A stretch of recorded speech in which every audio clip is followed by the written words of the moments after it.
Don George Enríquez, buenos días. Hey, Luis, saludos, buenos días. Gracias por la oportunidad. No, gracias a usted por atendernos. Óigame, la pregunta de rigor es, ¿cuál es el panorama al día de hoy en Guatemala?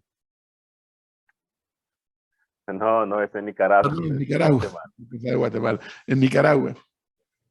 Mira, siempre para poder hablar del panorama es necesario que contextualicemos lo que ha pasado en los últimos 3, 4 años y en los últimos meses.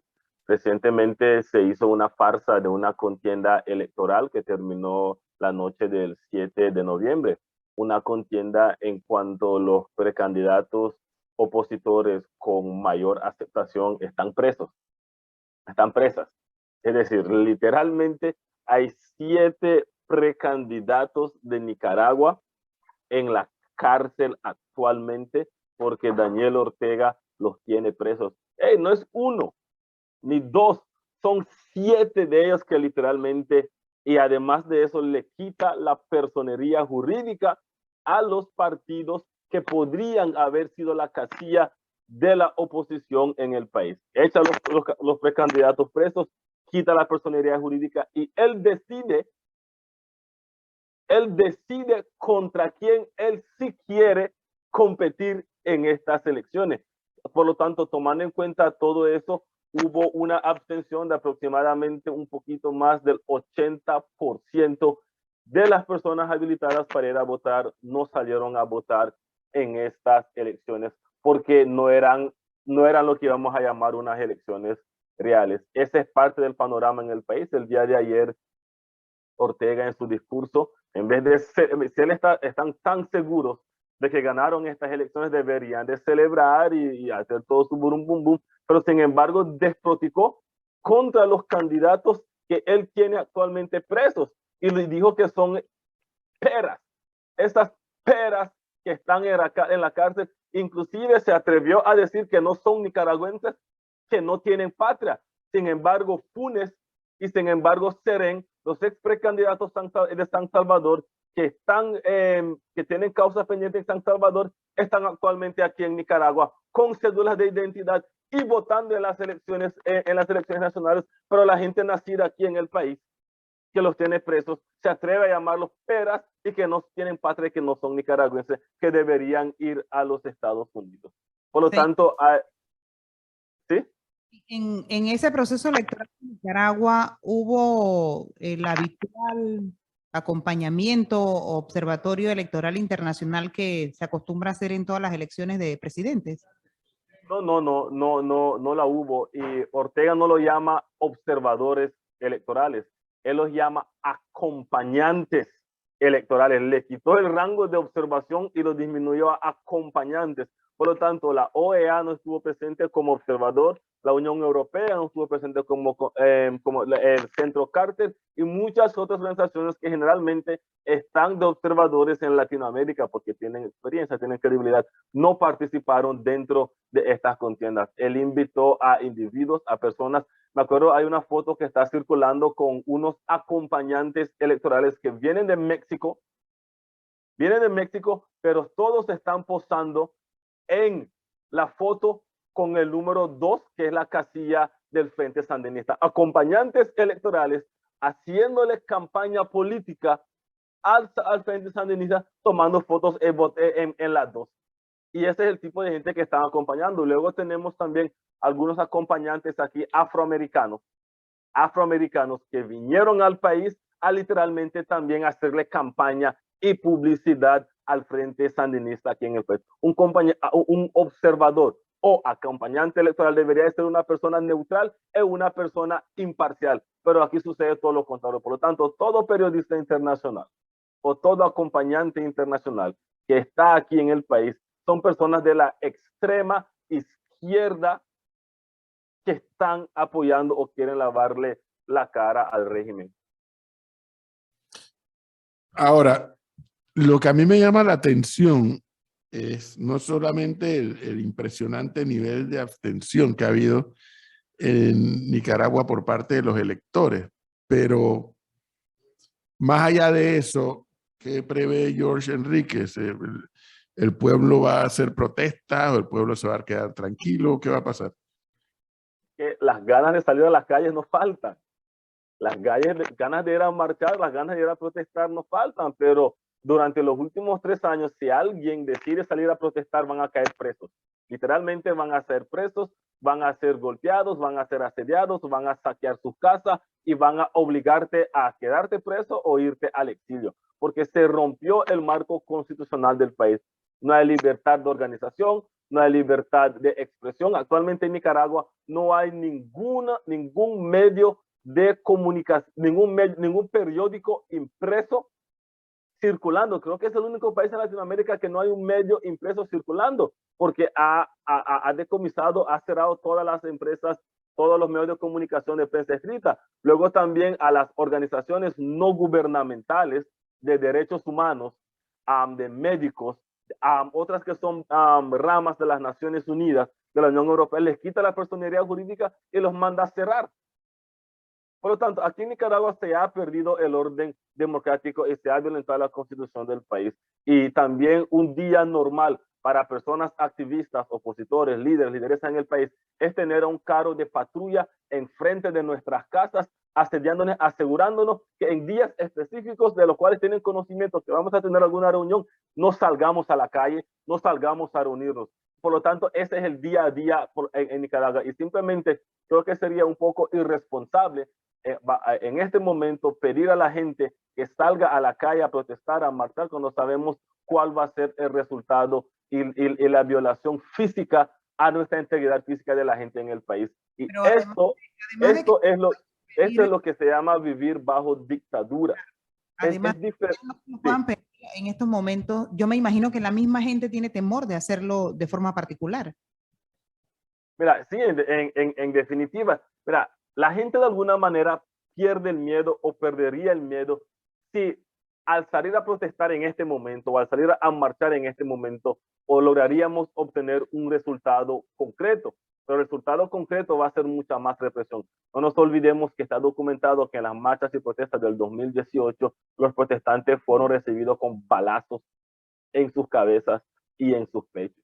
Y solo hay 2 instituciones aquí en el país que tienen esa capacidad bélica para fallarte en el pecho desde distancias muy considerables. Es decir, es diferente leer qué es una ideología o una tendencia socialista de izquierda, leninismo marxista, y otra cosa completamente es vivir bajo un socialismo. Y creo que Latinoamérica le dio suficiente oportunidad a las tendencias de izquierda y sociales para ver si iba a traer un cambio de desarrollo económico productivo a nuestros países, y fallaron completamente.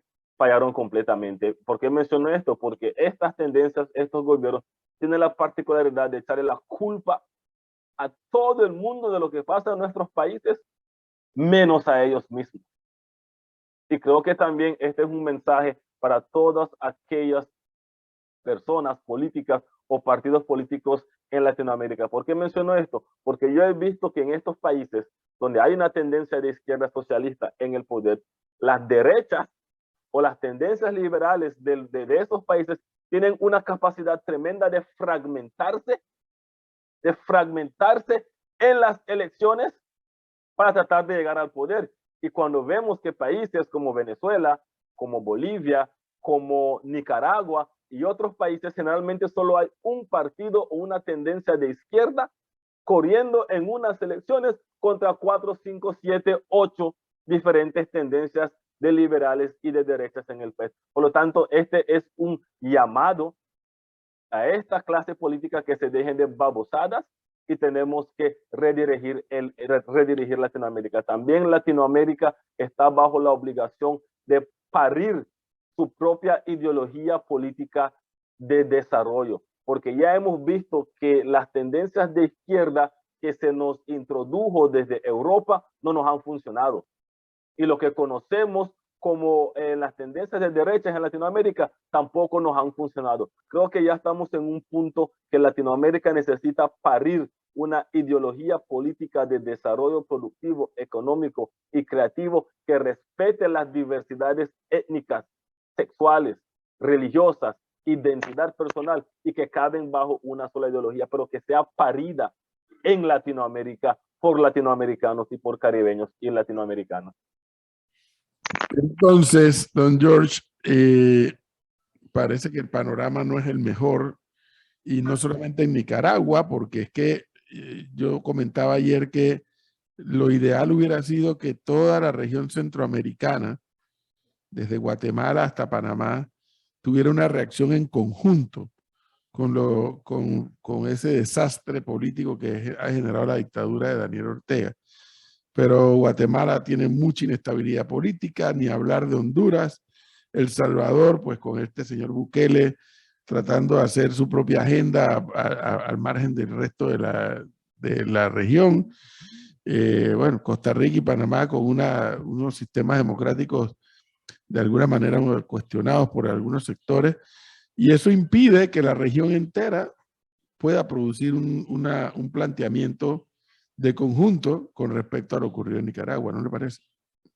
Y en definitiva, y ya que lo mencionaste, es algo muy preocupante cuando tenemos nuestros vecinos centroamericanos que no han sentado una posición firme dentro de la OEA con respecto a esto y están de gallo, gallina, ciego, sordo, mudo, brutos en esta situación. Creo que Costa Rica, hay que reconocer a Costa Rica que ha sentado una posición firme y clara con respecto a este tema. Luego tenemos a Honduras, que a Honduras y Guatemala han jugado un papel de ciego, sordo, mudo, pero yo veo que esto pasa porque la clase política que está gobernando muchos de estos países centroamericanos es la misma clase política de los últimos 30, 40 años. Por lo tanto, son yuntas, son compadres, son comadres, son compadres hablados. Por lo tanto, estos vienen de un bagaje de amistad político desde hace años y tienen pactos de los cuales nosotros completamente desconocemos.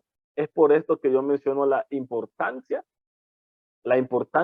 de crear un nuevo sistema ideológico para nuestros países en Latinoamérica que no sea ni de izquierda ni de derecha, porque tanto las tendencias de izquierda y de derecha en Latinoamérica ya están cooptados por personas que tienen una visión política de hace 50, 60 años que ya no aplica a la realidad de nuestros tiempos.